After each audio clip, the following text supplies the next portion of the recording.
నా పేరు ములపర్తి నవ్యశ్రీ అండి. మా అమ్మ మా నాన్నగారు కూలి పని చేస్తూనే బతుకుతారండి. రెక్కాడితే కానీ డొక్కాడిన జీవితాలండి మావి. అటువంటిది మేము ముగ్గురు ఆడపిల్లమండి. అందులో మొదటి కుమార్తె నేను. నా పేరు నవ్యశ్రీ. ఒక అమ్మాయి వికలాంగురాలండి. పుట్టుక నుంచే తన పని తను చేసుకోలేదండి. మా అమ్మాయి చేయాలి ఏ పనైనా కూడాను.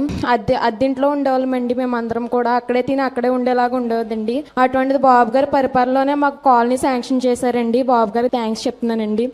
మేము ముగ్గురు ఆడపిల్లమండి. మా చెల్లిని కూడా మేము ఎడ్యుకేషన్ లోన్ తీసుకొని చదివిస్తున్నామండి. అలాగే మా అమ్మ కూడా అనారోగ్యంగా ఉంటదండి. మా నాన్నగారు ఒకళ్ళు కష్టపడి చేస్తేనే మాకు ఇల్లు గడుస్తుందండి. నాకు ఒక మంచి ఉద్యోగం ఇప్పిస్తే నా కుటుంబాన్ని పెంచే బాధ్యత ఇప్పుడు నా మీదే పడిందండి. అందుకనే మీరు ఏదన్నా మార్గం చూపిస్తారని మీకు హంబుల్ గా రిక్వెస్ట్ చేస్తున్నానండి. చెప్పమ్మా, ఇప్పుడు చెప్పు.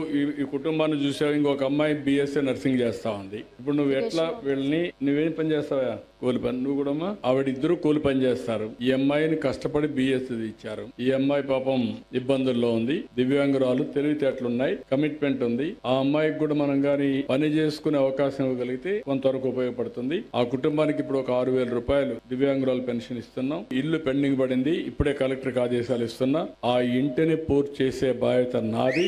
అది కూడా ఇమ్మీడియట్ కంప్లీట్ చేపిస్తాను. దాంట్లో సెకండ్ థాట్ లేదు.